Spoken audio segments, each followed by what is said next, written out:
She was already dying when he found her. Not slowly, not peacefully. The kind of dying that happens when a person has been so broken, so thoroughly unmade by the hands of other people, that the body simply decides it has endured enough. She lay beneath a fallen cedar at the edge of Callahan Creek, her dress torn to rags, one arm twisted at an angle that made Elias Gray's stomach drop the moment he saw it. Her lips were moving. He had to kneel in the mud and get close enough to hear her breath before he realized she was speaking at all. "Leave me," she whispered. "Please, just leave me." He didn't. That choice would cost him everything he thought he had built out here in these hills, and it would give him something he hadn't known he was missing. This is a story about what happens when a man who has already given up on the world finds a woman the world has already destroyed, and neither of them is willing to stay that way. If this kind of story moves something in you, stay with us until the very end. Hit that like button right now and drop a comment telling me your city and country. I want to see how far this story travels. Subscribe to the channel and join our family, because the stories we tell here are not the kind you want to miss. Now, let's go back to that creek. The morning Elias Gray found her, he had not spoken to another human being in 11 days. That wasn't unusual. Out here in the hill country west of Kerr County, where the cedar broke the wind into pieces and the limestone ground pushed back against anything you tried to plant in it, people didn't stumble into your path unless they were lost or looking for trouble. Elias had arranged his life specifically to minimize both. His cabin sat 3 miles up a ridge that didn't appear on any county map he'd seen, reached by a trail that washed out every spring and that he never bothered to repair. He kept one horse, a gray quarter-horse mare named Dill, who had a bad habit of pulling at a rope at night. He kept a garden that produced enough to supplement his hunting. He kept to himself. He had come back from the war 4 years ago with 2 things he hadn't left with: a deep gouge in his left thigh, where a Confederate rifle ball had passed through the meat of it, and a persistent inability to be around people without feeling like the air in the room had been replaced with something thicker. Doctors in San Antonio had a word for it. Elias didn't use their word. He just knew that the noise of towns made his hand shake and that the quiet of the hills did not, and he had made his peace with what that meant about how he was going to spend the rest of his life. He'd been following the creek south that morning, checking the line of snares he'd set along the bank 2 days before. The late October air had a bite to it. His breath showed. The cedar and live oak were still green. They stayed green out here year-round, which was one of the things he'd come to appreciate about these hills. The color of something alive, even when everything else felt stripped bare. He almost missed her. The cedar had come down in the last storm, a big one, older than anything else along that stretch of bank, and it had taken a section of the limestone shelf with it when it fell. The root mass had pulled up 6 feet of earth and rock and left a shallow depression that had since filled with dead leaves and runoff silt. She was lying in that depression, half underneath the trunk, and she was the same color as everything around her, pale and brown and still. What stopped him was the sound. A whisper, barely. The kind of sound that might have been wind moving through a split in the rock, except there was no wind at that moment, and Elias had spent enough years listening to the difference between what was alive and what wasn't. He pushed through the cedar branches and crouched beside her. She was young. He couldn't fix her age precisely. Somewhere in her 20s, he thought, but her face was so drawn with exhaustion and pain that youth felt like an abstraction. Her left arm was the one at the wrong angle, and he could see, even through the mud and torn fabric, that something in the upper part of it had given way. Her feet were bare. The soles of them were shredded in a way that told him she'd been walking across limestone for a long time without shoes. There were other injuries, a gash across her left cheekbone that had scabbed over badly, dark bruising at her throat, the general look of someone who had been put through something sustained and deliberate. She was conscious, barely. Her eyes were open, unfocused, tracking him without quite seeing him. "Hey," he said. He kept his voice low. "I've got you." Her head moved, a slow turn toward his voice. "Don't," she said. The word was so thin it almost didn't make it out of her. "Don't help me." "Why not?" "Because—" A pause while she gathered something. "Because you'll see, and then you'll wish you hadn't." He had no idea what that meant. He filed it away. Can you tell me your name? Nothing for a moment. Then, Maeve. Maeve, I'm Elias. I've got a cabin up the ridge. I'm going to get you there. No. Her right hand moved, the good arm, and she caught the edge of his coat. Her grip was surprisingly strong for someone who looked like she'd been lying there all night. You don't understand. If you help me, they'll come for you too. Who will? She didn't answer that. Her grip slackened. Her eyes went distant again. Elias made his decision in about 4 seconds, which was approximately 4 seconds longer than it probably should have taken. He got his arms under her, careful of the broken arm, and he lifted her. She made a sound when he moved her, a small, bitten-off sound that she tried to suppress and didn't quite manage. And then she went quiet. He couldn't tell if she'd passed out or if she was just too depleted to make any more noise. He carried her up the ridge. Mbusson. It took him the better part of an hour to get back to the cabin with her weight against his chest. The trail was narrow and the ground was uneven, and twice he had to stop and readjust his hold when he felt his footing go uncertain beneath him. His left thigh, where the old wound had never quite healed right, ached with the effort. He didn't stop. Dill watched them come into the yard from the corral, her ears moving forward and then back, reading something in the situation that made her uneasy.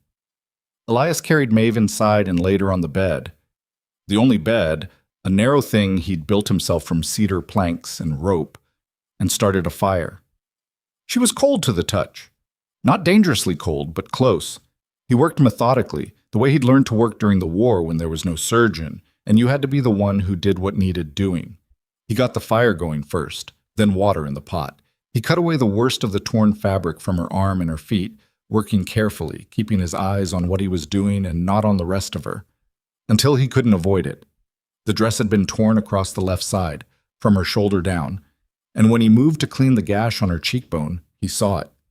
On the skin above her left collarbone, burned into the flesh with what must have been a branding iron, the kind used on cattle, were 2 letters and a symbol. The letters were not initials. They were a word, or part of one. He stared at it for a moment before he understood what he was reading. Property. He sat back on his heels. His hands had gone very still. She was awake. He hadn't realized it. She'd come around quietly while he was working, and she was watching him with an expression he recognized. Not embarrassment, not shame. Something harder than both of those. The look of someone who has been seen in a vulnerable moment so many times that being seen no longer has the power to break you, but who is still waiting for the thing that always follows the seeing. Now you know, she said. Her voice was stronger than it had been at the creek, still rough, still thin, but present.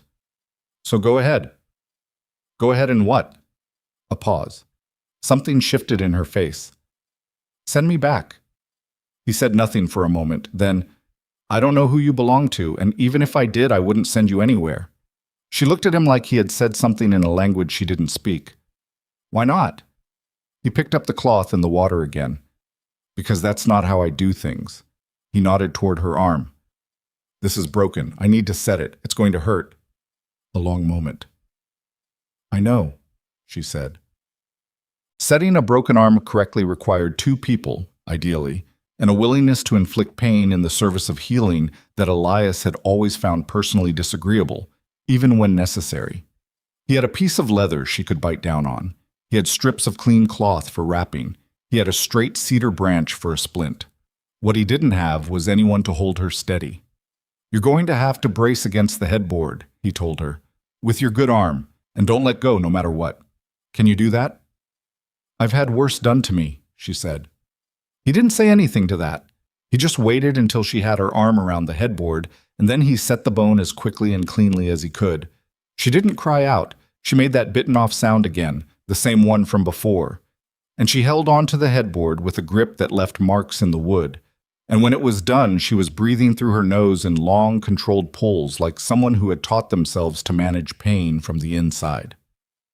Okay, she said, when he'd tied off the splint. Okay. He brought her broth from the pot he'd started.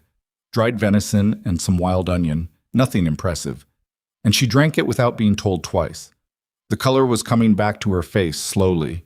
The firelight made her look like something emerging from a long dark. "Who did that to you?" he asked. He kept his voice flat, neutral. The question of a man who wanted information, not one who was already deciding what he was going to do with it. She looked at the fire. "A man named Bakesley," she said. "Jonah Bakesley." The name meant nothing to him. He was about to say so. "He runs a—" She stopped, started again. "He tells women they owe him money, that they signed something. Sometimes they did sign something because they were desperate and they didn't read it right, or someone read it to them wrong. And once you sign, you're his. He moves you around. He has men who watch you. And if you try to leave—" Her hand moved to the brand without her seeming to notice it, touched it briefly, dropped. "He makes sure everyone can see what you are." "How many women?" She turned to look at him then. It was the first time she'd looked at him directly, straight on, since he'd carried her in. "A lot," she said. "I don't know how many. I wasn't allowed to talk to most of them." He was quiet for a while. The fire popped. "How long were you there?" 2 years. She said it the way you say a number that no longer surprises you, but that you still haven't found a way to make not hurt. "Maybe a little more. I stopped counting months after a while." He nodded, slow. "And you got out?" "I ran." A pause. 3 nights ago. I took one of their horses and rode until it gave out, and then I walked. I went toward the creek because I could hear water, and I thought water meant something. I don't know what I thought." "You did the right thing." She looked at him again with that expression, the one that said he had spoken something she didn't have a translation for. "You keep saying things like that," she said. "Like what?" "Like you think I'm a person worth saying them to." He looked at her for a moment. Then he looked back at the fire. "You are," he said. "Go to sleep if you can. You're safe here." She didn't argue. She lay back against the pillow, his only pillow, which she'd been resting on since he brought her in without either of them discussing it, and she pulled the blanket up with her good arm. Her eyes stayed open for a while watching the fire. Then they closed. He sat in the chair by the hearth and sharpened a knife he didn't need to sharpen and thought about a man named Jonah Bakesley.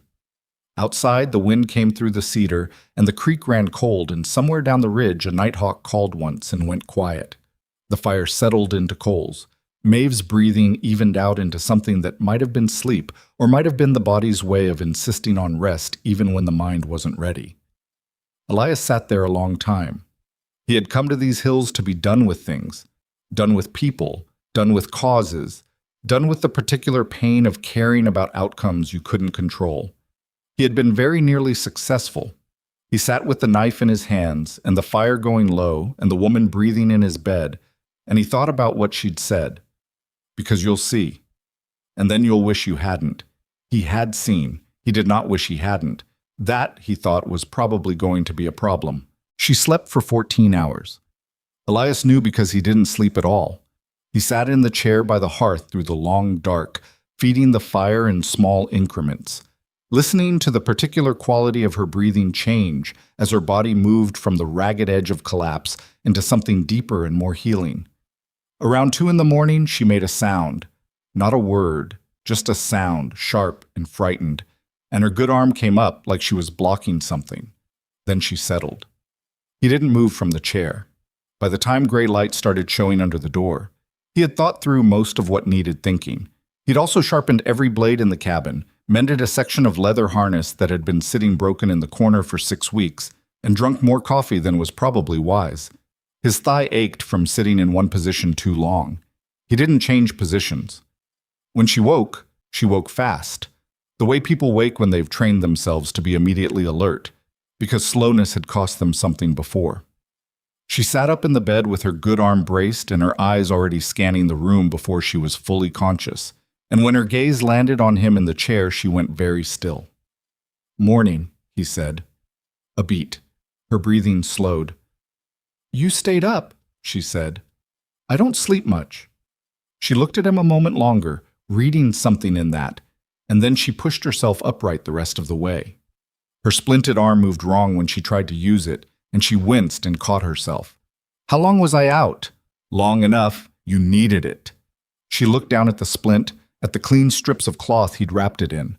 Then she looked at her feet, which he'd also wrapped after cleaning them the night before. She was quiet for a moment. You did all this while I was sleeping, she said. Not a question exactly. You couldn't have held still for the feet if you'd been awake.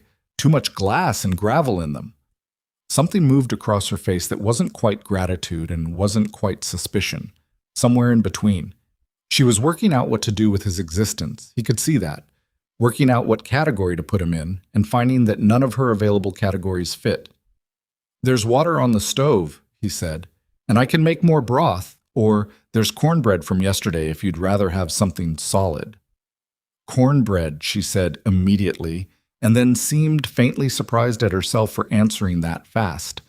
He got up and cut her a piece and brought it to her with a cup of water, and she ate it the way someone eats when they've been not eating long enough that the act of eating has become something to be serious about. She didn't rush it. She took small bites and chewed them fully and drank the water slowly, and he had the distinct sense that she was making herself do it right, that some part of her remembered what it was to eat like a person rather than an animal grabbing at whatever was available. He sat back in the chair and let her eat in peace. You said his name was Bakesley, Elias said when she'd finished. Jonah Bakesley. Is he local? Kerr County? She set the cup down on her knee. He operates out of a spread about 40 miles south of here, near a town called Delham, but he's got arrangements in other places. He owns a share of a freighting company. He's got money in the cattle trade. She paused. He knows people. That's the important part. He knows the kind of people who can make problems disappear. Does he know where you went? He knows the direction I went. Her jaw tightened. He'll send men. He always does. He told all of us, that there was nowhere we could go that he couldn't find us, that his name reached further than our legs could carry us. She looked at the fire. He was right, most of the time. The 2 women who tried to run before me, one of them made it almost a week. Elias didn't ask what happened to them. The past tense told him enough. Then we need to think about what comes next, he said.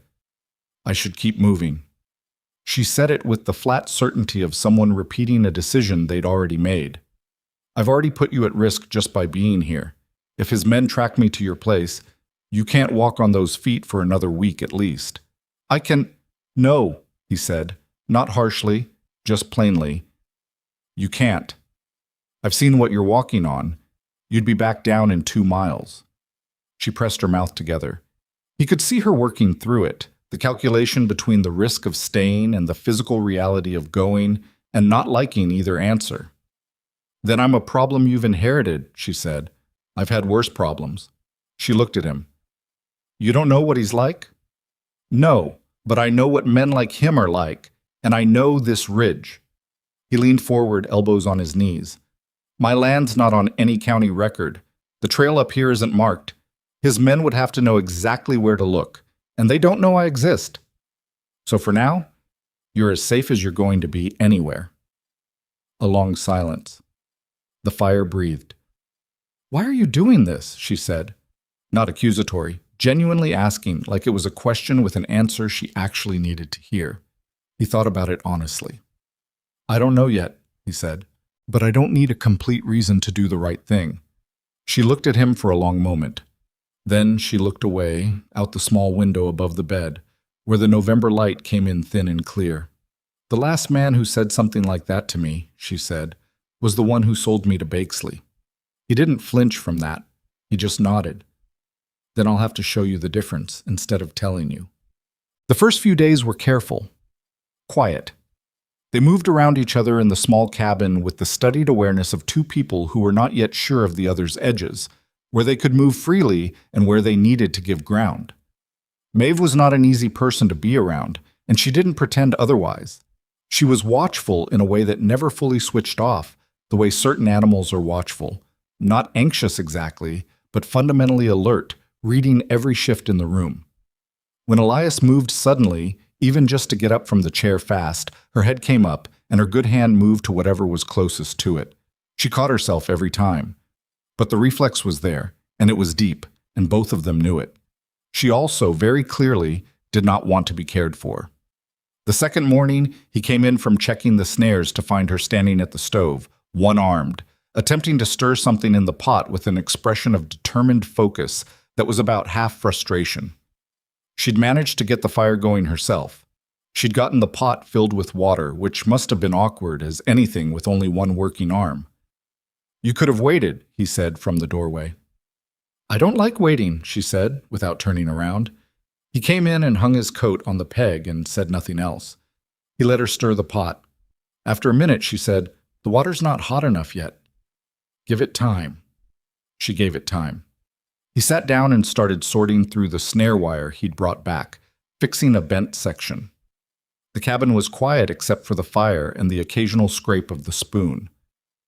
"I used to cook," she said eventually, still facing the stove.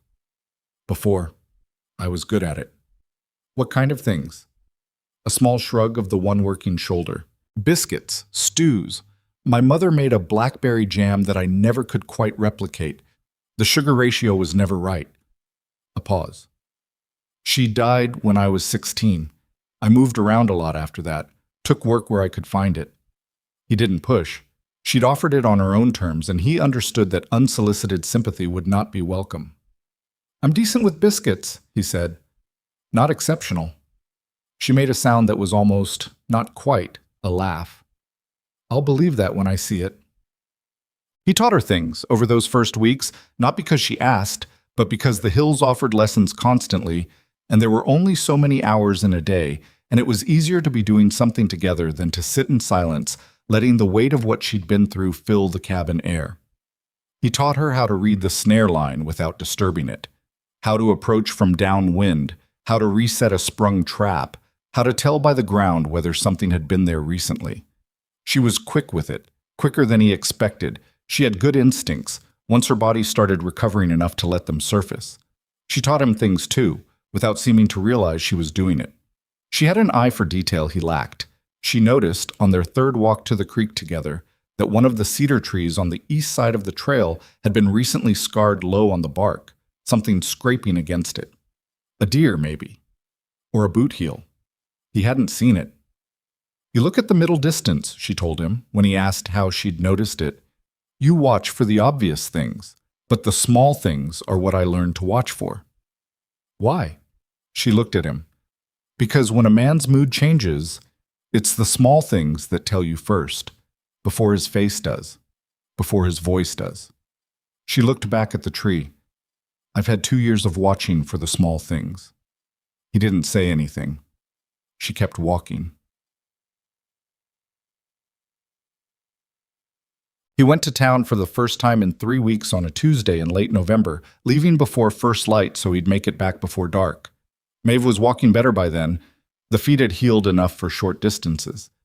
And she'd been clear that she didn't want him to go, but equally clear that she wouldn't say so out loud. "If I'm not back by sundown," he told her at the door, "take Dill and go north, follow the creek. There's a family named Hassel about 12 miles up. They're good people. They'll ask fewer questions than most." "And if they don't?"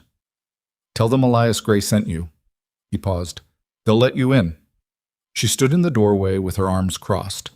Both arms now, the splint removed 2 days ago in favor of a lighter wrap, and looked at him the way she'd been looking at him lately, like she was still trying to figure out what the catch was. "Buy flour," she said, "and salt pork if they have it." "Anything else?" A beat. "No." He went. The town of Gantrell was small enough that a stranger passing through would have clocked every face in an hour.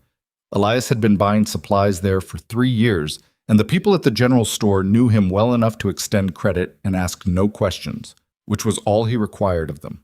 He went in, bought what he needed, paid, exchanged the minimal amount of small talk required to avoid being memorable, and was heading back to where Dill was tied when he heard the name. He was passing the front of the Gantrell Inn, which also served as the nearest thing the town had to a saloon, and 2 men were standing on the porch talking. He wouldn't have paid them any attention. He made a practice of not paying attention to other people's conversations, except that one of them said, clear enough to carry in the still air, Bakesley's men came through Delham 3 days ago. They're looking for a woman that ran. Elias kept walking, same pace, same direction. What kind of woman? The other man said. The kind you don't ask questions about, I heard. They've got her description. Young, dark-haired, bad arm. They're paying for information. How much paying? Enough. He reached Dill, untied her, and rode back up the ridge at a pace that was not quite fast enough to draw attention and not quite slow enough to be comfortable. He told Maeve as soon as he got in the door. He didn't sugarcoat it, and he didn't wait until she'd had time to get comfortable with him being back. She took it the way she took most things, quiet, processing, her face doing the particular stillness it did when she was working through something that scared her and refusing to let the fear be visible. They'll work their way north, she said. If Delham is 40 miles south of here, and they started there, they'll hit Gantrell eventually. Yes. How long? A week. Maybe less if they move fast. She sat down at the table. He put the flour and the salt pork on the shelf and sat down across from her. I should go, she said. Where? North, like you said. To those people, the Hassels. They're decent people, but they're not isolated like I am. They're on a road. Somewhere further then. Maeve. He waited until she looked at him. Running puts you back out in the open. On foot, winter coming, one arm still healing. That's not a plan. That's just a different way of ending up back where you started. She looked at the table. Her jaw was working. Then what? She said. What's your plan? He had been thinking about this on the ride back, all 12 miles of it. I go to Bakesley, he said. The silence that followed was not empty. It was the specific silence of someone whose immediate reaction was so strong they were choosing not to let it out. No, she said, not confrontationally. I go as a man with no connection to you. I find out what he actually has, what documents he's claiming, what legal standing he thinks he has. Because that's the thing, Maeve. If it was just his word against yours, he'd have already moved on. He keeps sending men because he thinks he has something on paper. He does have something on paper. What did you sign? She was quiet. Tell me, he said. All of it. She told him. It had started 2.5 years ago. She'd been in a town called Marsh Point, broke and alone, answering an advertisement for household work posted outside the land office. A man, not Bakesley, a man who worked for him, had given her a contract to sign. It described a loan, room, board, and a small wage paid in advance to be worked off over a period of time. She'd read it. She thought she'd understood it. What she hadn't understood, what the contract's language had been carefully constructed to obscure, was that the loan was for an amount that would never stop growing. That interest accrued daily. That the period of time had no fixed end date. That the clause buried on the third page, in language she hadn't had the vocabulary to parse correctly, transferred something she didn't have a word for at the time. He calls it indenture, she said, but that's not what it is. No, Elias said, it's not. Is there a difference, legally? Her voice was flat, but it wasn't empty. There was something underneath the flatness. Does the name they put on it change what it is? No, he said again. It doesn't change what it is, but it changes what a lawyer can do with it. He leaned forward. Does Bakesley have the original document?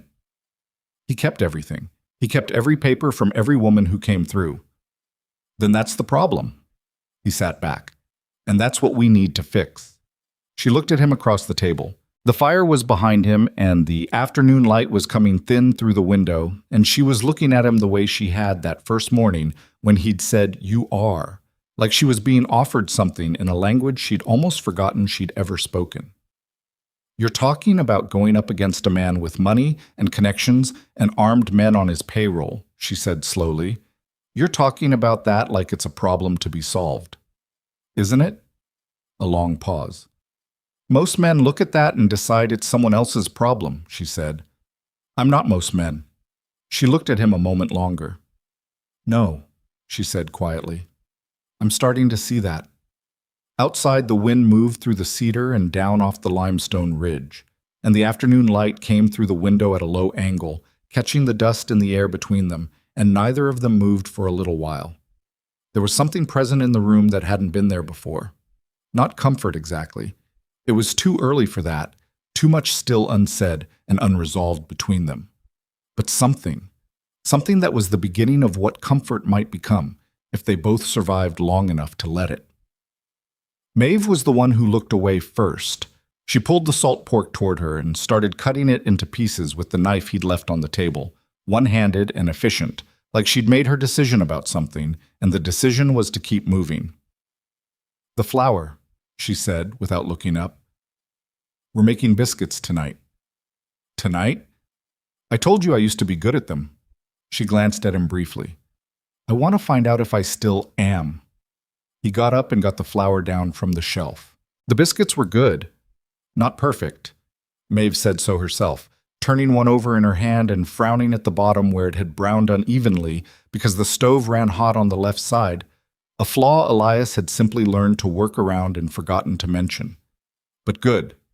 Dense and a little salty and still warm when they ate them at the table with the salt pork he'd fried in the cast iron, and Maeve ate 3 of them with the focused attention of someone reclaiming something that had been taken from her, which was more or less what was happening. "Left side of the stove," she said, after the 3rd one. "Runs hot," he said. "Sorry. Should have told you." "I'll remember next time." He noted the next time and said nothing about it. That was how it went between them in those days. Small negotiations, small adjustments, neither of them making anything explicit. She was still sleeping in the bed. He slept in the chair, and when she'd objected to that on the 2nd night, he'd told her his back preferred it, which was a lie, but a comfortable one. She'd given him a look that said she knew it was a lie, and had decided to accept it anyway, and that had been the end of the discussion. What he hadn't told her was that he couldn't sleep in the bed while she was in the cabin. Not because of anything improper, but because sleeping required a level of unconsciousness he wasn't willing to give up yet. He was still listening, for hoofbeats on the trail, for voices, for anything that shouldn't be there. He heard it 11 days after his trip to Gantrell. It was close to midnight. The fire had burned down to coals and the cabin was dark, except for the faint orange glow from the hearth. And Elias was in the chair doing that thing he'd learned to do in the war, resting without sleeping, the body quiet but the mind still faintly running, like a fire banked but not out. 2 horses, moving slow, coming up the trail from the south.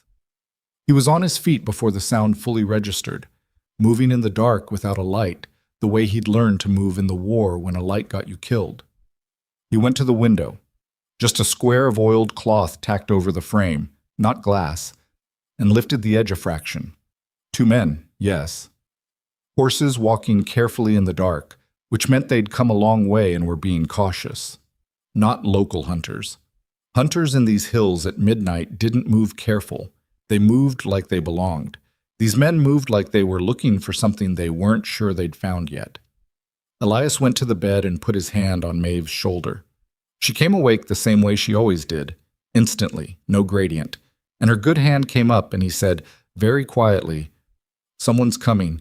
Get up slow. Don't make noise." She was on her feet in 4 seconds. He handed her the knife from his belt. She took it without question.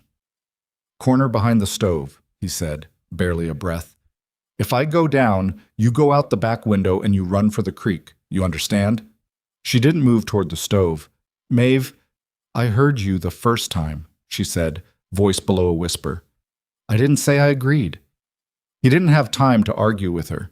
He picked up the rifle from above the door, a Winchester, 7 rounds, which he hoped would be enough and suspected might not be, and moved back to the window. The men had stopped about 30 yards out. They were talking, too quiet to hear. One of them was pointing at the cabin. The other one was shaking his head. Then the first one reached into his coat and came out with something that caught what little moonlight there was. A bottle. Elias understood what was going to happen about 3 seconds before it did. "Back window," he said, not whispering anymore. "Now, go." She went. He was right behind her, and the back window was small and awkward, and she went through it sideways, and he heard the bottle break against the front wall, and then the soft explosive sound of the oil igniting, and then the wall was orange. They came out into the cold dark behind the cabin, and Elias caught her arm, and they went left, toward the corral where Dill was already moving and making noise. And he could hear the men out front now, one of them shouting something he couldn't make out. And the fire was taking the dry cedar wall the way fire takes dry cedar, which is fast and without mercy. "Dill," Maeve said. "I know." He was already at the corral gate. He unlatched it and Dill came out fast, tossing her head, and he caught the rope and held on. "Get on her." "Without a saddle? Get on her, Maeve." She got on. She was not a graceful rider with one arm still wrapped, but she had her legs and she had her balance, and she held on. Elias ran Dill out through the cedar away from the light of the fire, staying low, and the shouts behind them were getting louder, and then there was a shot. One shot, wild, nowhere close, and then they were in the trees and the darkness swallowed them. He ran until his legs told him he was done, and then he ran a little further, pulling Dill by the rope, and Maeve stayed on without speaking. When he finally stopped, he was breathing hard, and his thigh was on fire, and the orange glow of the cabin was visible through the trees behind them, a couple 100 yards back. He stood with his hands on his knees for a moment. "You're bleeding," Maeve said from above him. "What?" "Your arm, your left arm." He looked. There was a dark patch on his sleeve he hadn't felt happen. Something had caught him in the scramble out the window. A nail, a splinter of wood, something. Not serious. Probably not serious. "I'm fine," he said. "You're bleeding," she said again, like he hadn't heard her the first time. "I know. I'm still fine." He straightened up. "Are you hurt?" "No." "Good." He looked back at the glow through the trees. The cabin was going to be a total loss. 4 years he'd spent in that cabin. Built most of it himself. He stood there and looked at the orange light and felt something that was not grief exactly. Grief implied surprise, and he wasn't surprised, but was in the same general territory. "Elias." Her voice was different, quieter. "Yeah. I'm sorry." He looked up at her. She was sitting on Dill's back in the dark, and her face was just visible in the far-off light of the fire, and she meant it. He could hear that she meant it, that it wasn't a polite thing to say, but an actual thing, weighted with everything it cost her to have brought this to his door. "Don't be," he said. "This isn't yours." "It is, though." "No." He picked up Dill's rope. "Bakesley did this. Not you." He started moving north away from the glow. "We'll talk about it when we're further from here." They made it to the Hassel place by mid-morning. The Hassels were an older couple, Cord and his wife Beatrix, who had been farming the creek valley north of Elias's ridge for going on 15 years. Cord Hassel was a big man, gone soft in the middle, but with the kind of hands that had been hard once and still remembered it. Beatrix was small and precise, the kind of woman who assessed a situation in about 4 seconds and then acted on the assessment without wasting any more time. She took one look at the two of them coming up the track, Maeve on Dill, Elias on foot, and mud spattered and bleeding through his sleeve, and said, "Get inside," and that was all she said. She cleaned Elias's arm in the kitchen while Cord sat across from Maeve at the table and asked her the questions that needed to be asked. Not unkindly, just directly, the way you ask things when you're trying to understand a situation rather than judge it. Maeve answered him the same way. She didn't soften anything. She told him about Bakesley, about the contract, about the 2 years, about the brand. She said all of it the way she'd started to say difficult things in the last few weeks, steadily, with her hands still on the table, not looking away. Cord Hassel listened without interrupting. When she was finished, he sat there a moment. Then he said, "I know the name Bakesley." Everyone in the kitchen went quiet. "He's got a reputation down in the South County," Cord said. "The kind of reputation that certain men build up when they've been getting away with things long enough that they start to believe they can't be stopped." He looked at Elias. "How many men does he have?" "I don't know yet," Elias said. "The 2 last night were only part of it. He'll send more." "Yes." Cord looked back at Maeve. Something in his face had settled into a decision. "You'll stay here until you've rested and thought this through properly. Both of you. B will fix the arm and you can have the back room." He pushed back from the table. "And then we need to talk about what you're actually going to do, because running isn't going to end this." "I know," Elias said. I know too, Maeve said, and the way she said it was different from any way she'd said it before. They stayed with the Hassels for 3 days.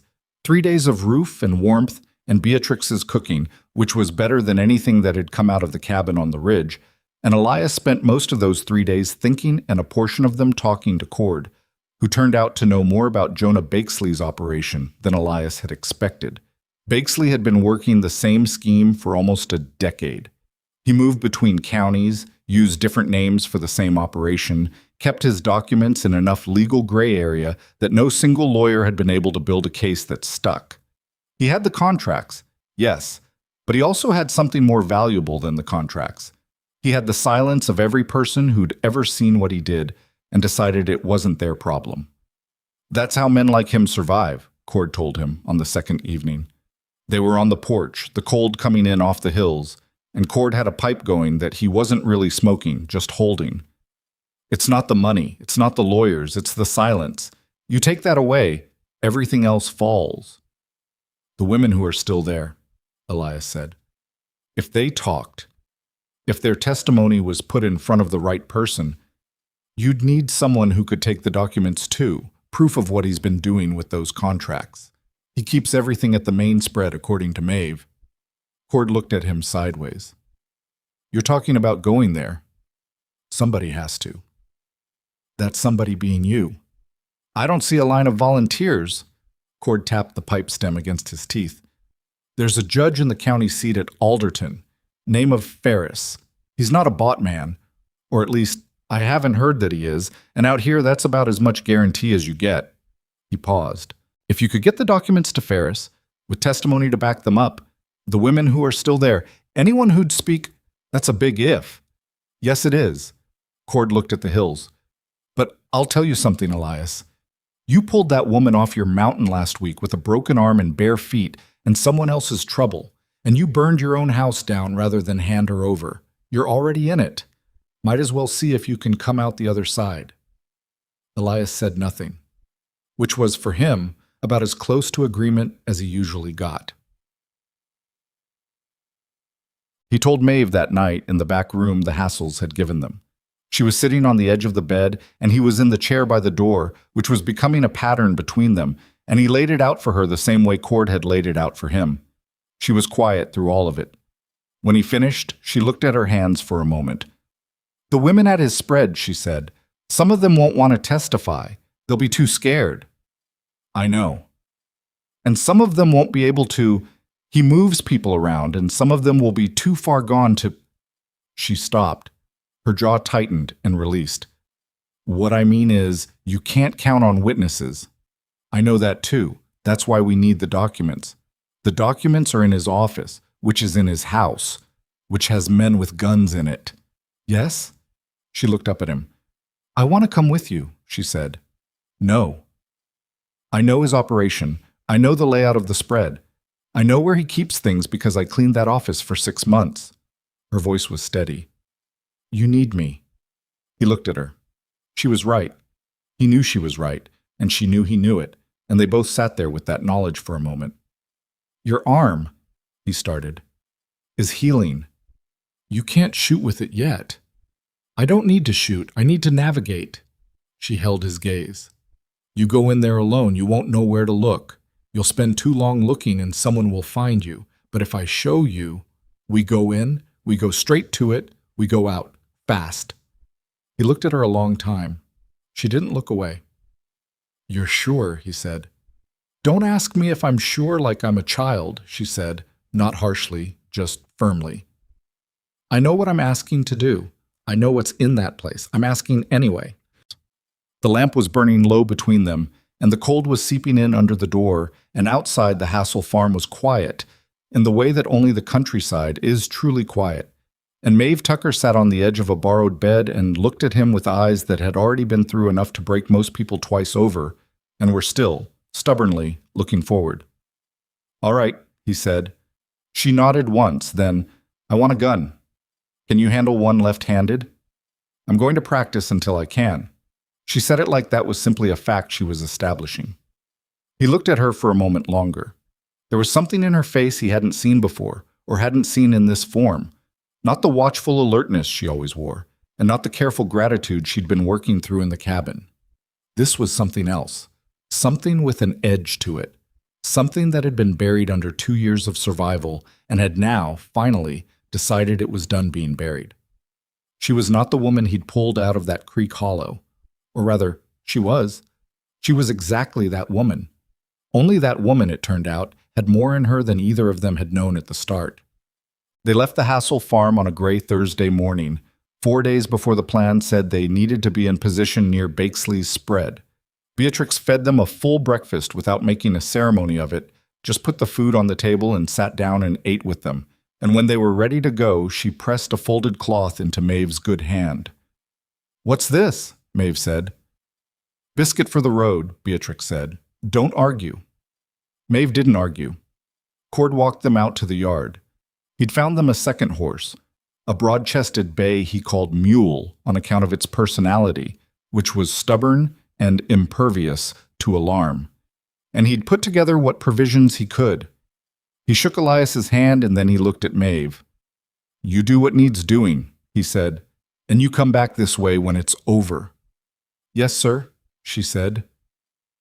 And then she did something Elias hadn't seen her do in all their weeks together. She reached out and gripped Cord Hassel's arm, briefly, the way you grip the arm of someone who has been decent to you in a world that keeps forgetting decency is an option.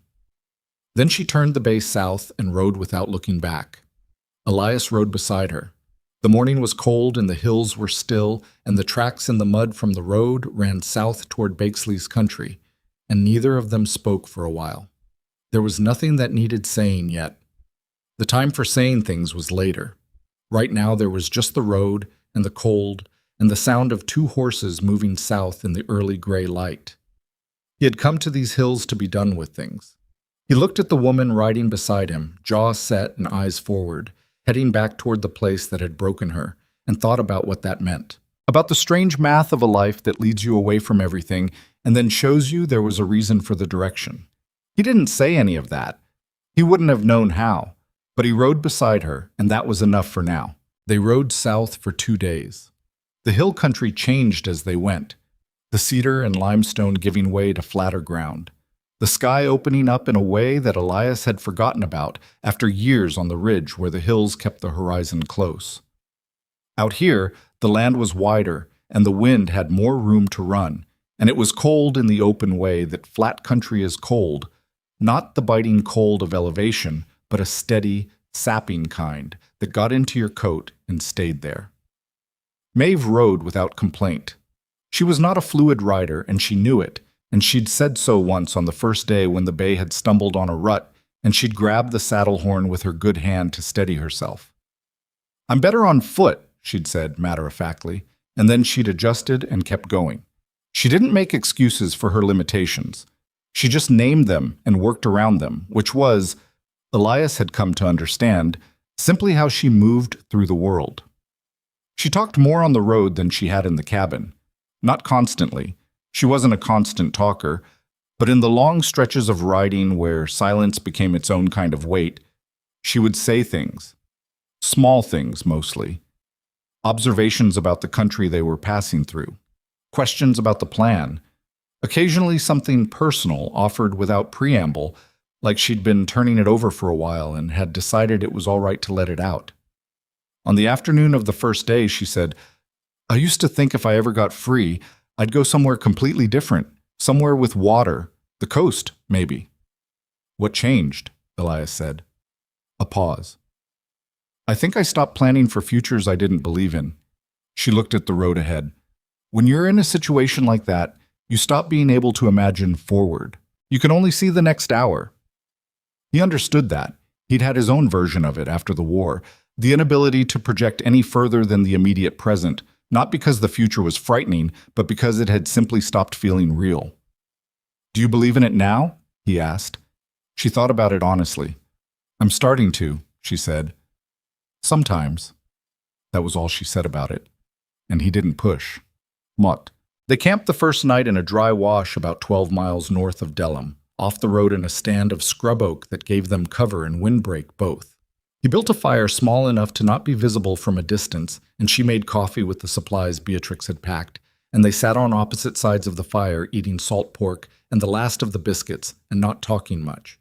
She'd been practicing with the pistol he'd given her, one of the two he'd grabbed in the scramble out the cabin window, a single-action Colt that was old but reliable, drawing and dry-firing it left-handed in the evenings, working out how to manage the hammer with the heel of her palm when her fingers didn't have the angle for it. She wasn't accurate yet, but she was getting consistent, and consistent was what mattered. He watched her work through it by the fire, the small mechanical sound of the hammer clicking back and forward, and he thought about the woman in the creek hollow who had asked him to leave her to die. The distance between that woman and this one was not time. It was something harder to measure than time. "Tell me the layout again," he said. She set the gun on her knee. Main house faces east, 2 stories, wood frame, porch across the front. The office is on the ground floor, back left corner of the house. You'd be looking at it from the west side. There's one window in the office. It faces the yard behind the house, not the road. Guards? He usually keeps 2 men in the bunkhouse and one who walks the yard at night, sometimes more if he's expecting trouble. She paused. He'll be expecting trouble. Then we assume 3 in the yard minimum. The documents are in a lockbox in the bottom drawer of his desk. He never moves it. He thinks the locks and the men are enough. Something moved in her face. He thinks everything he has is enough. What does the lockbox look like? Metal. About so big. She held her hands apart. Green paint, mostly worn off. It has a standard lock, the kind you'd use on a cash box. It's not complicated. He just trusts that nobody will get close enough to try it. Elias was quiet for a moment. Is there any chance he's moved the document since you left? She considered it. He's methodical about his records, almost obsessive. I've seen him go back to papers from years ago like they're trophies. He won't have moved them. A pause. He might have added more locks, but the documents will be there. Okay. He looked at the fire. We go in Thursday night, late, after midnight. Why Thursday specifically? Because Cord told me Bakesley rides to Delham every Thursday evening for a standing card game at the inn there. He usually stays until 2 or 3 in the morning. He looked at her. Does that track with what you remember? She thought. Then, slowly, she nodded. He was always gone Thursday nights. We weren't supposed to know where, but you hear things. So between midnight and 2, we have a window. Not long, but long enough if we're fast. She looked at him across the fire. And if he comes back early? Then we deal with it. That's not a plan. That's an intention. Maeve. He met her eyes. I don't have a perfect plan. I have the best plan I can make with what we know. The rest is going to be what it's going to be. She held his gaze for a moment. Then she picked up the Colt and went back to practicing. They spent Wednesday camped in the scrub north of the Bakesley spread, far enough out that neither smoke nor voices would carry. Elias went on foot to scout the perimeter in the late afternoon, moving through the dry grass with the patience he'd built up over years of hunting. And he came back with a picture of the place that confirmed most of what Maeve had told him and added a few details she hadn't known. There were 4 men in the yard, not 3. One on the bunkhouse porch, one by the corral, one walking a loose circuit around the main house, and a 4th one he hadn't expected, posted at the corner of the house nearest the road, apparently permanent, not walking. He told her when he got back. She was quiet for a moment. The 4th man is new, she said. He expected us to come back south. Probably. She turned a stick in the fire. Can we still do it? The one at the road corner is the problem. The other 3 have patterns. The road corner man is static, which means he can see the west side of the house, which is where the office window is. How far from the corner to the window? 20 feet, maybe 25? She was quiet, working through it. There's a water trough on the west side, she said suddenly, about halfway between the corner and the office window. Big one, for the horses. It would give you cover if you stayed low. He thought about the distance. Still tight. I can draw the corner man, she said. He looked at her sharply. Not into the open, she said before he could speak. I know better than that. But if something draws his attention to the north side of the yard, a sound, something that needs looking at, he'll move. Men like that, stationed in one place too long, they're looking for an excuse to move. She met his eyes. Give me 10 minutes before you go for the window. I'll give you your opening. If he sees you, he won't see me. I know that yard. Her voice was flat and certain. I walked it for 2 years. I know where the shadows are. He didn't like it. That was the honest truth. He didn't like it. The idea of her in that yard in the dark with 4 armed men and her still not fully healed and 1 good arm. But he had also learned, in the weeks since the creek, that Maeve Tucker's assessment of her own capabilities was generally reliable. She didn't overstate. She didn't perform confidence she didn't have. If she said she could do it, she had probably already thought through why. 10 minutes, he said. Then I move. 10 minutes, she agreed. Thursday came gray and cold, the sky low with cloud cover that blocked the moon, which was the one thing in the plan that had gone right without any effort from them. They ate what was left of the Hassel provisions in the dark and didn't talk much. There wasn't much to say. The time for planning was over. They moved into position at 11:30. Elias went wide around the eastern side, staying well out in the grass, circling to come up on the west side of the house from the back. Maeve took the north approach, where she said there was a gap in the fence line that she'd used once before. He crouched in the grass 30 yards from the water trough and watched the yard. The man at the road corner was exactly where he'd been during the scout, leaning against the corner post, not moving, the coal of a cigarette visible in the dark. The circuit man was on the far side of the house. Good timing would keep him there. He waited for Maeve's signal. It came at 12 past midnight. A sound from the north end of the yard. Not a crash, nothing that dramatic. A gate, swinging once. The kind of sound that could be the wind or could be something. And that particular ambiguity was the thing that made the corner man push off the post and look north. Elias moved. He covered the distance to the water trough at a low run, came around it from the south side, pressed himself against the house wall. The window was unlocked. She'd told him she thought it would be, that the window latch was broken, and Bakesley kept meaning to fix it, and never had.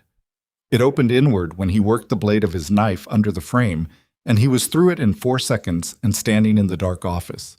He gave himself 5 seconds to let his eyes settle to the inside dark. Desk, chair.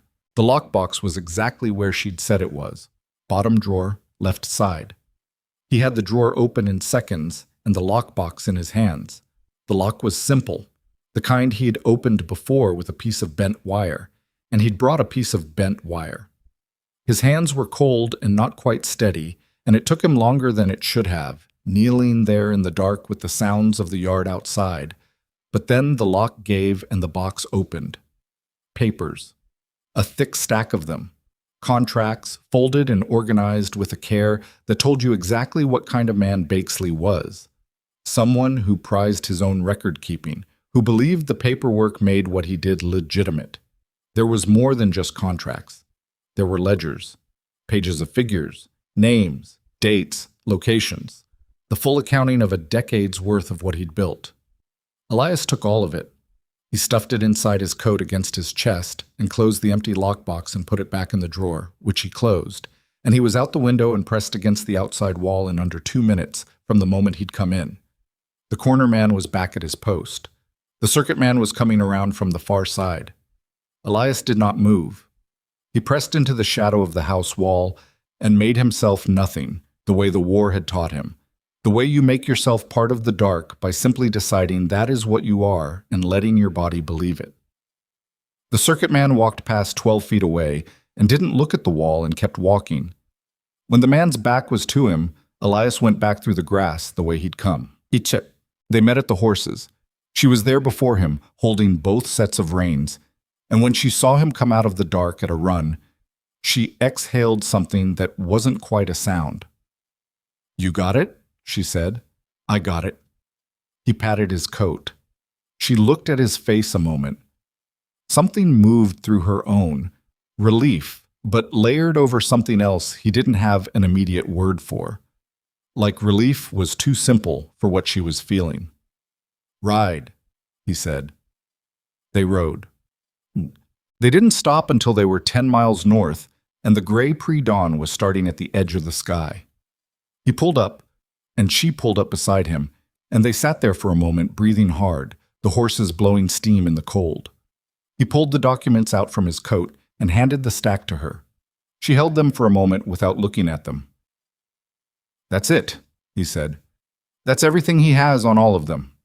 Her hands tightened on the papers slightly. Then she opened the top one and looked at it in the growing light. She looked at it for a long time without speaking. He watched her face move through several things he didn't name. "This is mine," she said quietly. "One of the contracts." "This is my name." "Yes." She looked at the language in it. Her jaw tightened. He really thought this made it legal. He convinced enough people it did. That's what matters to him. She folded the paper, put it back with the others. "What now?" "Alderton, Judge Ferris." He took the documents back and secured them inside his coat. "We ride today. I want to be in front of that judge by tomorrow morning." She nodded. Then she looked back south, the direction they'd come from. The Bakesley spread was 10 miles behind them and invisible in the flat distance. But she was looking at it anyway, or at the place where it was. "There's a woman there named Clara," she said. "She was there when I was. She used to leave a candle in the window at night." A pause. "I don't know why I just thought of that." "We'll tell the judge about Clara," Elias said. "We'll tell him about all of them." She turned back to the road. "Then let's not waste daylight." They made Alderton before noon the following day. It was a larger town than Gantrell, with a proper main street and a land office, and a courthouse that sat on the north end of the street like it was trying to look more permanent than everything around it. Elias had cleaned himself up as best he could at the creek crossing outside town, and Maeve had done the same, though they both still looked like what they were, two people who had spent the last 4 days sleeping rough and riding hard. He expected to wait. He had prepared himself to wait, to argue, to be turned away and have to come back. That was how these things usually went, in his experience. Institutions moved slow, and doors that needed opening were never just open. But Court Hassel had sent a letter ahead of them, it turned out. Elias didn't know this until the clerk at the courthouse, a young man with a serious face who looked at them both carefully before he said anything, told them that Judge Ferris had been expecting someone to come north with documents relating to the Bakesley matter, and that if they had those documents, the judge would see them today. Elias looked at Maeve. She looked back at him. "Cord," she said. "Cord," he agreed. Judge Ferris was a compact man in his 60s with gray at his temples and reading glasses he kept taking on and off as he went through the documents. He read everything. It took an hour and a half. He asked questions, precise and specific, and both Elias and Maeve answered them. Maeve answered most of them. She sat in the chair across the judge's desk and spoke with a composure that Elias found, watching her, something close to extraordinary. Not because she was calm, but because you could see what the calmness cost her, and she paid it anyway. When it was over, the judge took his glasses off and set them on the desk and looked at the stack of papers. "I'm going to need to send a wire to the county sheriff in Delham," he said, "and I'm going to need a written statement from you, Miss Tucker. Detailed. Everything you've told me here." He looked at her directly. "It won't be comfortable." "I know," she said. "And Bakesley has money and lawyers." "I know that too." "He'll come at your credibility."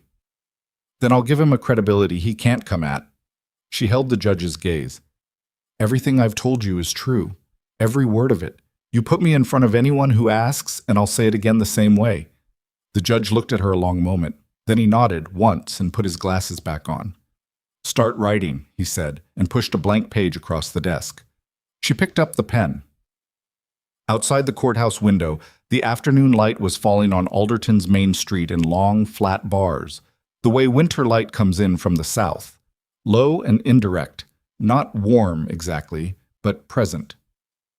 Elias sat in the chair beside Maeve and listened to the scratch of the pen on paper and the distant sounds of the town outside, and thought about a lockbox sitting empty in a desk drawer 40 miles south of here.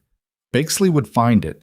He would already know, or would know soon, that someone had been in that office. He would come at this hard and with everything he had, but the papers were no longer in his possession. The documents he'd used to convince the world that what he did was legal were sitting on a judge's desk in Alderton, and the woman whose name was on the first page of them was writing her own account of what they really meant. He sat and listened to her write, and outside the light went long and gold across the street, and somewhere in the Bakesley operation 40 miles south, a man was about to find an empty box where his certainty used to be. Maeve wrote for 3 hours. Elias didn't time it exactly, but the light through the courthouse window moved from afternoon gold to the flat gray of early evening. By the time she set the pen down, and her hand was cramped from it, she flexed her fingers twice and pressed her palm flat against the desk, the way you do when a muscle has been held in one position too long. She'd filled 11 pages in a handwriting that was careful and even, the script of someone who had taught themselves to write properly without much formal instruction. Each letter formed with the deliberate attention of a person who understood that words on paper carried weight. Judge Ferris read every page before she left the room. He didn't skim. He turned each page at the pace of a man who was building something in his mind as he read, assembling the full shape of what he was looking at. When he finished, he straightened the pages and set them with the documents from the lockbox, and he looked at Maeve over his glasses. "I'm going to be honest with you," he said. "This won't move fast. The law doesn't move fast, and a man with Bakesley's resources will make it move slower on purpose." "I understand that," she said. "He'll retain lawyers from San Antonio, possibly Austin. They'll challenge the admissibility of the documents. They'll argue the contracts were entered into freely." He paused. "They'll try to make you look unreliable." "Let them try," she said. Not bravado, just a statement. The judge looked at her for a moment with the particular expression of a man who has spent a career measuring people across a desk and has just arrived at a measurement that surprised him. "I'll send the wire to the Delham sheriff tonight," he said. "Whether he acts on it promptly is another question. Bakesley has cultivated relationships down there." He set his hands flat on the desk. "But I have relationships too, and I have these." He tapped the papers. "In the meantime, you need to be somewhere he can't reach you. Do you have somewhere to go?" Elias spoke from the chair beside her. "We have people north of here." The judge looked at him. "The Hassels? Cord wrote you a letter." "He did." A pause. "Good man. Go back to them. Stay off the main roads." He looked at them both. "I'll send word when something moves. It may be weeks. It may be longer." Maeve nodded. She picked up her coat from the back of the chair and stood, and there was a steadiness in the way she stood that was different from the way she'd sat down 3 hours ago. Not lighter exactly. Nothing about this was light, but more settled, like something that had been held at a wrong angle had been put back where it belonged. At the door, she stopped and turned back. "There's a woman at his spread," she said. "Her name is Clara. She's been there longer than I was." She held the judge's gaze. "When you send the sheriff, please make sure someone is thinking about Clara." The judge nodded. "Write her name at the bottom of your statement."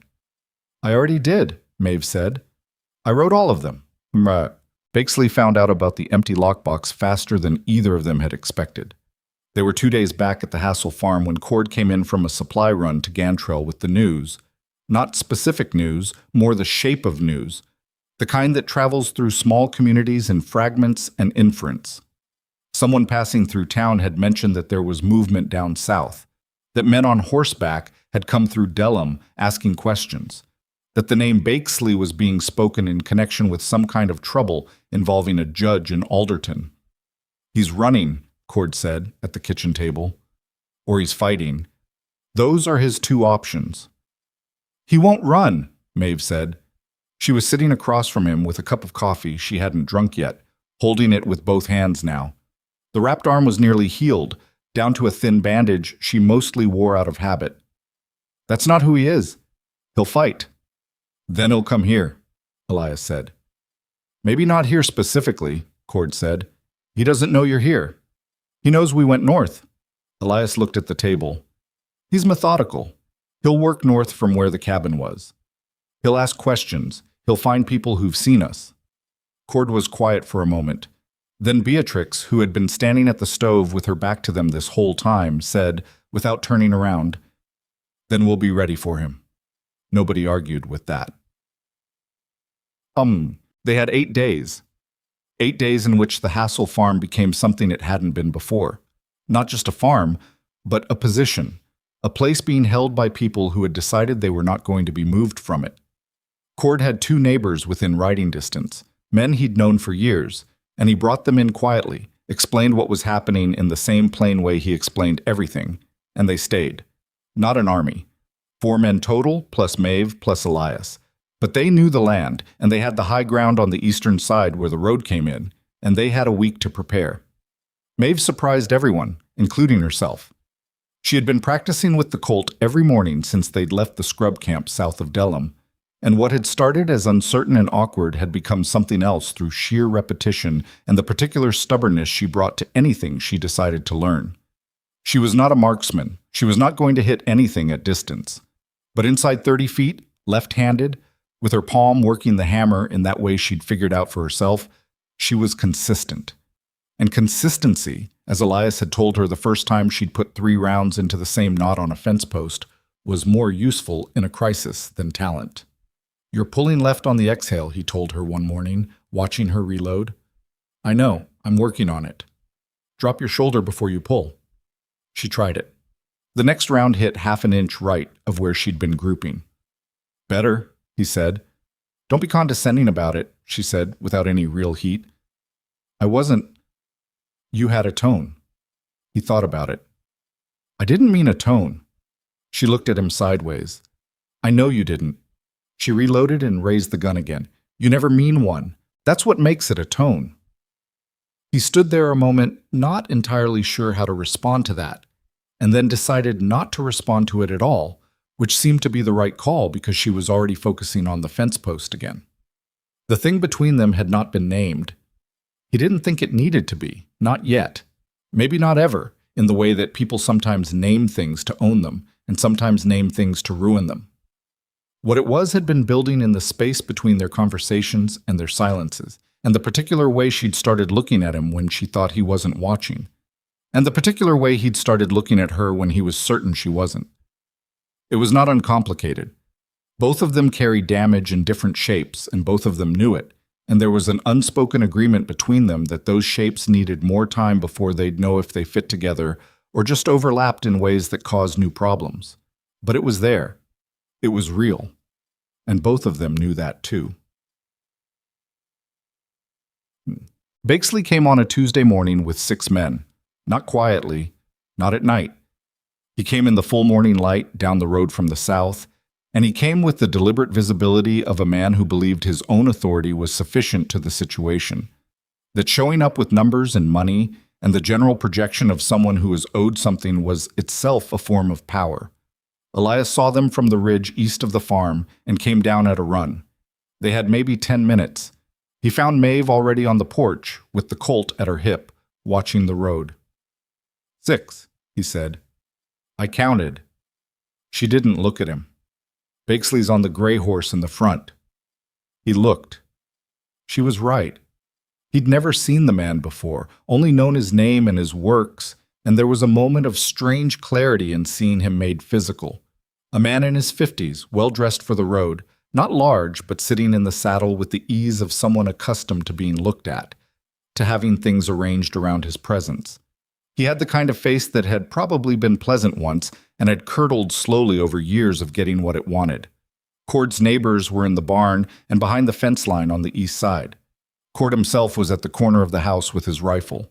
Beatrix had been asked to go inside and had declined, and was instead standing in the kitchen doorway with a shotgun that was older than the house and loaded with both barrels.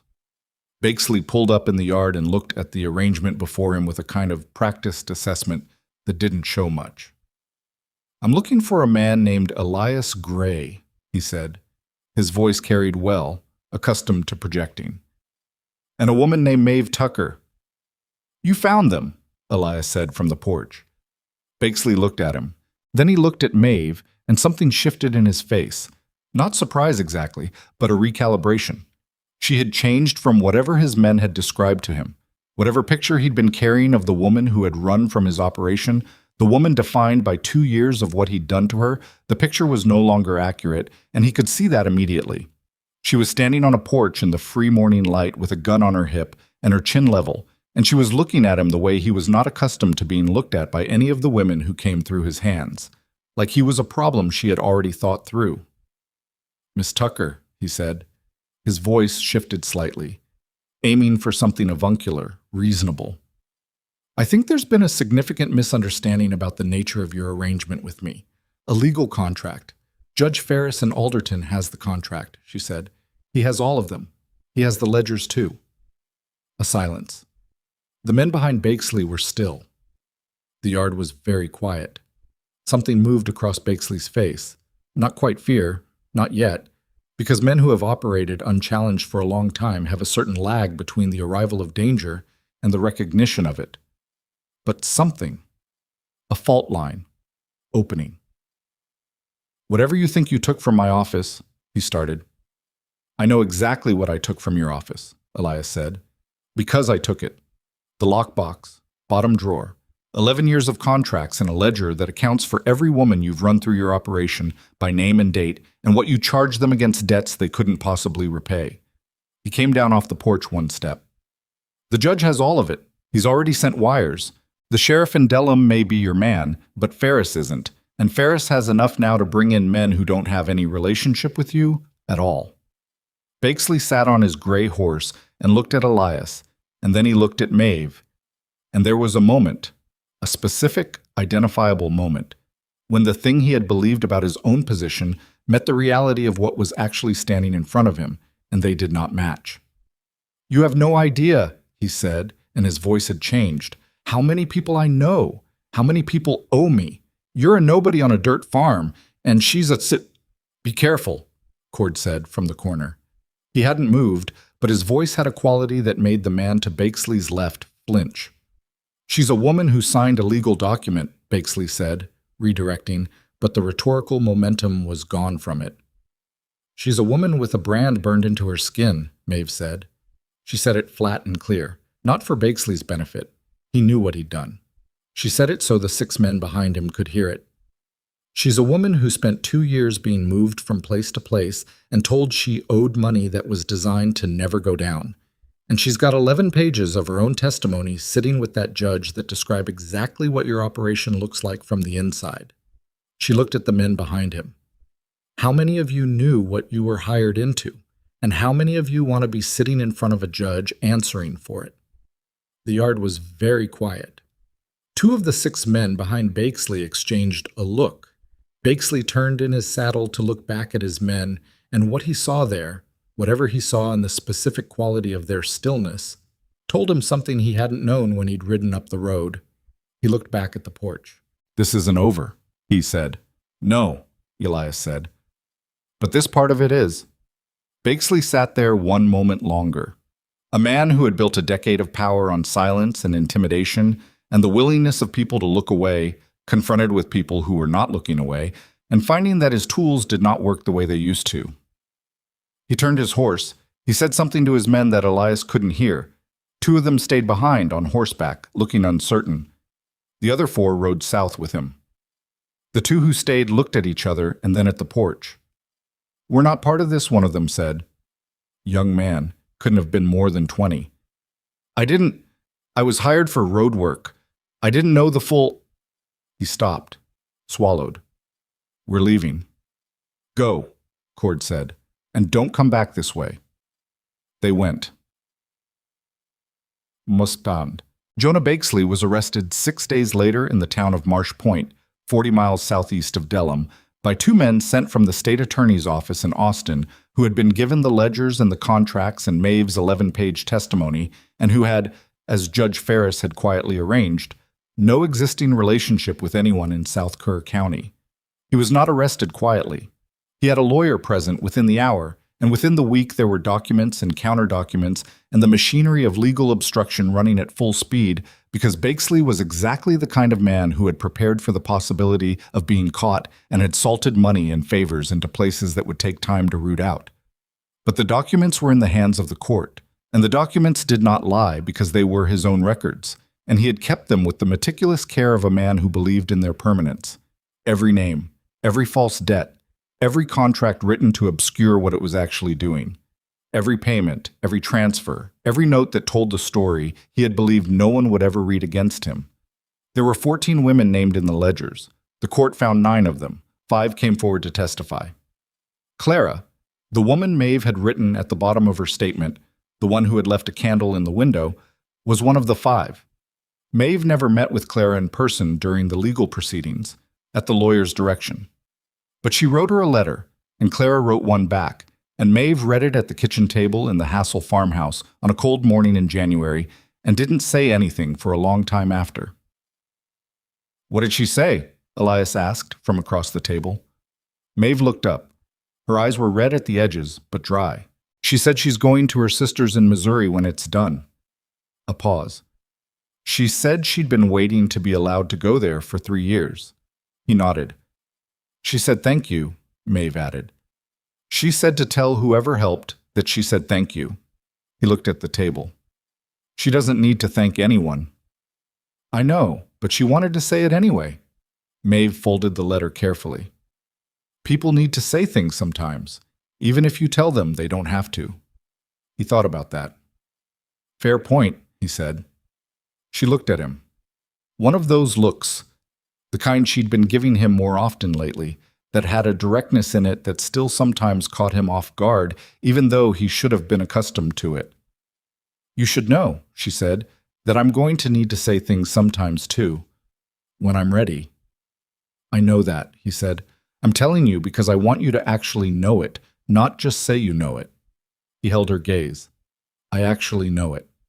She nodded once, like something had been settled, and went back to her coffee. Bakesley's trial took 4 months. It was not clean or quick, and there were weeks when the newspapers in Austin ran pieces that made Maeve's stomach tighten and that she forced herself to read anyway, because not reading them meant ceding the narrative to people who didn't have her interests in mind. His lawyers did exactly what Judge Ferris had said they would do. They challenged the documents. They challenged the contracts. They tried to construct a version of Maeve Tucker that was unreliable and self-interested and motivated by a grudge. She testified in person in March, in the county court in Alderton. She sat in the witness chair and she answered every question for 4 hours, and she did not flinch from any of it. Not from the defense lawyer's suggestions, not from the gallery's murmuring, not from Bakesley's presence across the room, which she had prepared for by sitting for 1 hour every morning for 2 weeks, doing nothing except being with the fact that she would have to be in a room with him and that she would have to survive it without becoming what he'd tried to make her, something small and frightened and easily dismissed. She was not small. She was not frightened, or rather she was frightened and she did it anyway, which was a different thing entirely. The jury returned a verdict in 2 days. Fraud, false imprisonment. A list of charges that ran long enough to satisfy something in Maeve's chest that she hadn't fully known was unsatisfied until the word guilty was spoken aloud in a room with enough people in it that it couldn't be undone or ignored. She was sitting between Elias and Cord Hassel when they heard it, and she did not cry, and she did not make any particular sound. She sat very still for a moment, and then she reached out and found Elias's hand where it was resting on his knee, and she held it, briefly, and then she let go. He let her have the moment exactly as it was, without adding anything to it. Spring came to the hill country the way it always did. Not all at once, but in argument with winter, warm days followed by cold nights, the cedar putting out its pollen in yellow clouds that drifted across the limestone ridges and made everyone sneeze. The creek came up with the rains. The meadow grass went from gray-brown to green almost faster than you could track it. They were back on the ridge by then. Elias's ridge, his land, which was still legally his even if the cabin that had stood on it was nothing but a chimney and a foundation outline and a scorch mark that would take a decade to fade. He'd started rebuilding in February, when the ground was still cold, because he needed something to do with his hands, and because the ridge was his, and he wasn't going to let a bottle of burning oil be the last thing that happened on it. Maeve helped. Not from the beginning. In the beginning, she was still in Alderton, giving testimony, meeting with lawyers, doing the things that needed doing. But when the trial was finished and Bakesley was taken to the state penitentiary in Huntsville to begin his sentence, she came back north and she helped. She was not, as she'd been the first time on the ridge, a woman in borrowed time, waiting for something to catch up with her. She was a woman who had chosen to be there. The difference was not subtle. It was visible in everything. In the way she moved around the half-built structure, in the way she argued with him about the placement of the windows, in the way she decided without asking that the back wall needed to face a different direction than the original had, because the original had been designed by a man living alone who didn't care much which direction he looked out of, and that was no longer the relevant consideration. "The south window is better for afternoon light," she said one evening in April, with the framing up and the roof not yet started and the spring air coming cool across the ridge. "The south window puts the stove on the wrong wall," he said. "Then move the stove." "I've always had the stove on the north wall." She looked at him with an expression that said several things efficiently.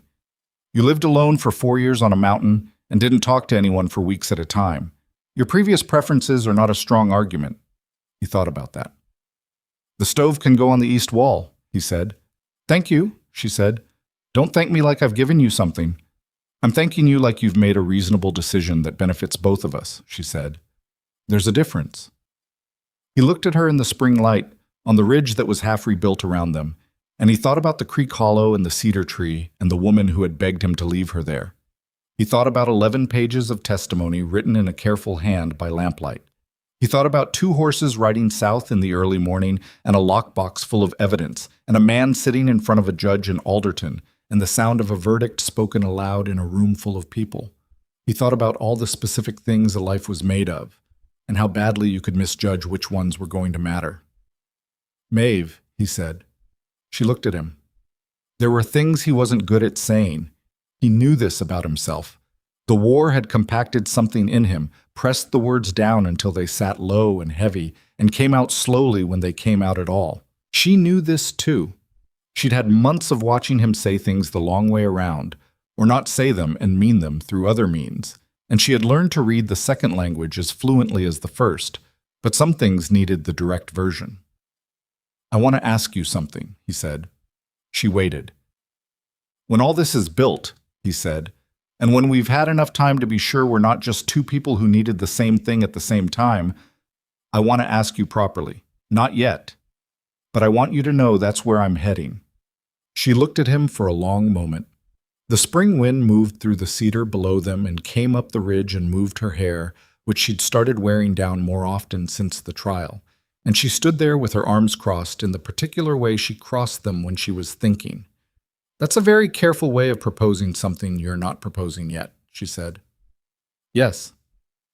It's also somewhat backwards. I know. Most people ask first and then build. I built first. I'm asking second." He met her eyes.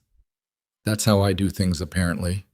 Something moved in her face, something that started in the eyes before it reached her mouth, which was how things always moved in her face, from the inside out. "All right," she said. "All right, you'll wait," or all right, I hear you," she said, "and I'm still here." She unfolded her arms and turned back to the framing. "Now, can we talk about the east wall before we lose the light?" He looked at her back for a moment. Then he picked up the measuring line and went to help. The cabin was finished in June, not finished the way something is finished in a story, neatly and completely. There were things still to be done, window trim that needed painting, a door that didn't sit quite straight in its frame, a section of roof Elias kept meaning to reshingle and kept finding other things to do instead. Real buildings are like that. They're always partway done. But it was livable. It was theirs. There is something that people who have survived genuine cruelty understand about ordinary life, that people who have not cannot quite access. The specific weight of small things. The weight of a window that faces south and lets the afternoon light come in warm across a table. The weight of a door that you can open and close yourself whenever you want without asking. The weight of choosing what to eat and when to sleep and who to talk to. Maeve understood this the way she understood her own hands. Not as a concept, but as a felt thing, present in her body. She had a scar above her left collarbone that wasn't going anywhere. She'd known that since the beginning, since the moment on the ridge above Callahan Creek, when Elias had first seen it, and she'd looked at his face expecting the thing that always followed. The looking, and then the flinching, and then the recategorization. She knew the shape of that sequence. She'd watched it happen to herself and other people's eyes enough times to have memorized it. He hadn't done it. Not that first time, and not since.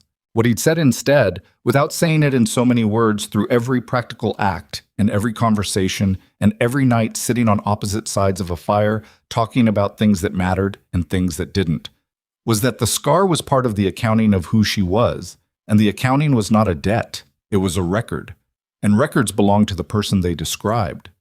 She thought about that sometimes, in the mornings, when the south window was doing its work, and the light came across the table, and the coffee was on, and Elias was outside somewhere with the impractical horse they'd bought in Alderton, a wall-eyed roan that had been the only animal available at the time, and that had turned out to have a personality even more stubborn than Dill. The brand on her skin remained. She had stopped, somewhere in the spring, reaching for the collar of her shirt to cover it. Not because it didn't matter. It did. Not because she'd arrived at some clean resolution with it. She hadn't.